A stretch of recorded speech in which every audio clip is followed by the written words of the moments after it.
जय श्री राधे कृष्ण। भगवान जगन्नाथ को कलयुग का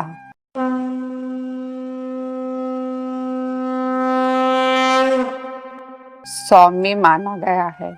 ऐसा विश्वास है कि जब अन्य देवी देवताओं ने कलयुग के आगमन के साथ धरती को छोड़ दी, तब भी भगवान जगन्नाथ अपने भक्तों के साथ पृथ्वी पर बने रहे।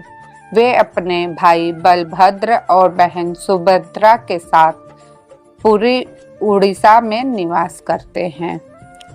पुरी को धरती का वैकुंठ कहा जाता है, क्योंकि यह माना जाता है कि यहाँ भगवान विष्णु स्वयं निवास करते हैं। वैकुंठ का अर्थ है जहाँ कोई दुख, दरिद्रता या निराशा नहीं होती है। जगन्नाथ मंदिर के निर्माण की कथा राजा इंद्रद्युम्न से जुड़ी हुई है। राजा इंद्रद्युम्न को सपने में भगवान विष्णु ने दर्शन देकर उड़ीसा के उत्कल प्रदेश में एक भव्य मंदिर बनाने का आदेश दिया गया था। राजा ने सभी बाधाओं को सामना करते हुए मंदिर का निर्माण करवाया, जिसमें समुद्र के जल का बार बार मंदिर में घुसना और तूफान जैसी प्राकृतिक आपदाएं भी शामिल थी।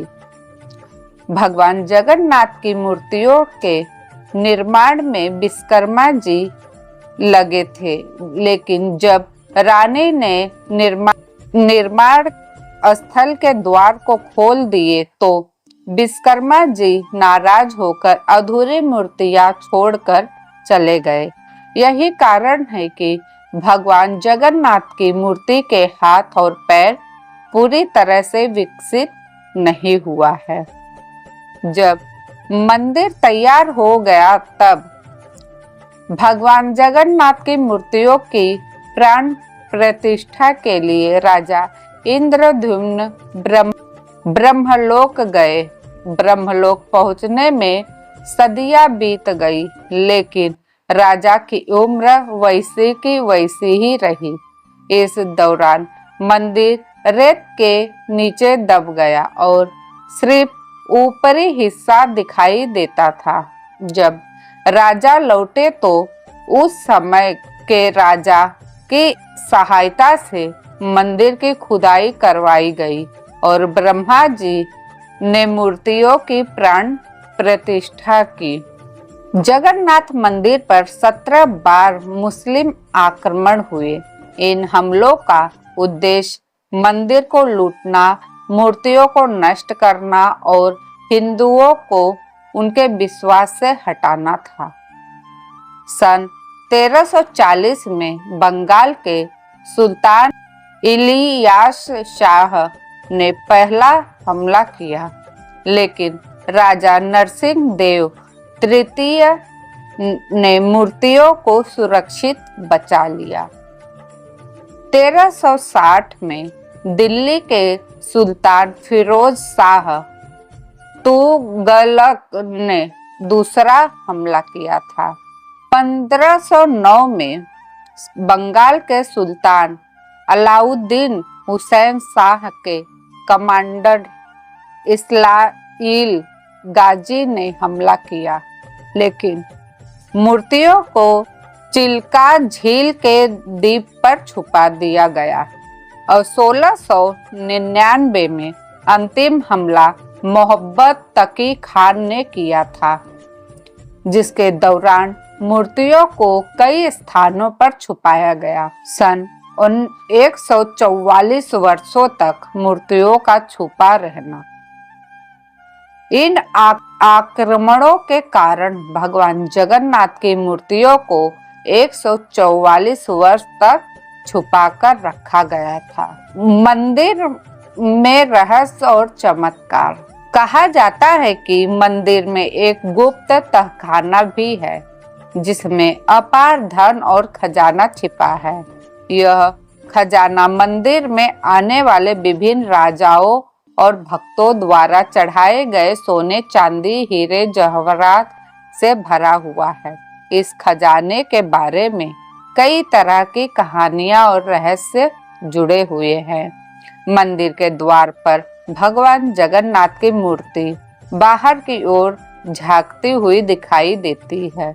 इसके पीछे मान्यता है कि भगवान अपने भक्त राजा रामचंद्र देव की प्रतीक्षा में बाहर देखते हैं, जो एक बार मुगलों के द्वारा बंदी बना लिए गए थे और भगवान के दर्शन नहीं कर सके थे। जगन्नाथपुरी में हर साल भव्य रथ यात्रा का आयोजन होता है, जिसमें भगवान जगन्नाथ, बलभद्र और सुभद्रा को विशाल रथों पर बैठाकर पूरे नगर में घुमाया जाता है। इसे देखने के लिए देश विदेश से लाखों श्रद्धालु पुरी में आते हैं। मंदिर का झंडा हमेशा हवा के विपरीत दिशा में लहराता है। मंदिर की रसोई दुनिया की सबसे बड़ी रसोई है, जहां हर दिन हजारों लोगों के लिए प्रसाद तैयार किया जाता है।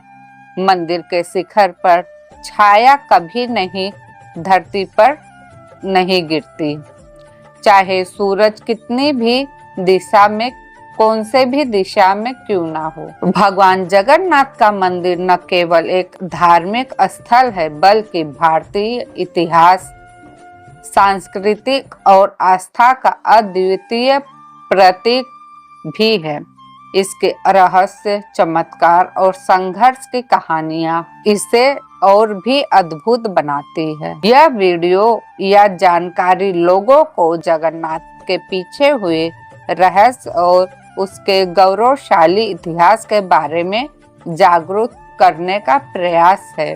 अच्युतानंद दास ने जगन्नाथ भगवान के कई सारे संकेत भी लिखे हैं, जैसे कि जब झंडे में आग लगना, मंदिर के नील चक्र से पत्थर का गिरना, बाज पक्षी का मंदिर के ऊपर मंडराना, ये सब अशुभ संकेत है।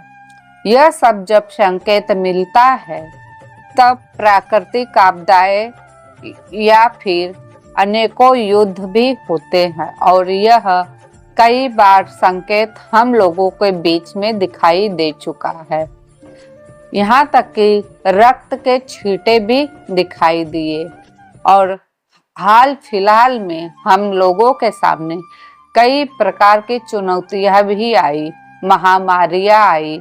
अब देश विदेशों में युद्ध की शुरुआत भी हो चुकी है, और आने वाले समय में संकेतों के माध्यम से यह भी बताया गया है कि परमाणु हमला होने की संभावना अत्यधिक है। हमारे जगन्नाथ मंदिर जीते जागते उदाहरण है।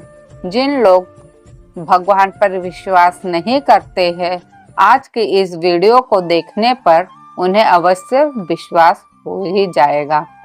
तो दोस्तों, इस वीडियो में बस इतना ही। अगर यह जानकारी आप लोगों को तनिक भी अच्छी लगी है तो इस चैनल को सब्सक्राइब करना, लाइक शेयर अवश्य करना। फिर मिलती हूँ नई वीडियो में नई जानकारी के साथ। तब तक के लिए धन्यवाद। जय श्री कृष्ण, जय जगन्नाथ।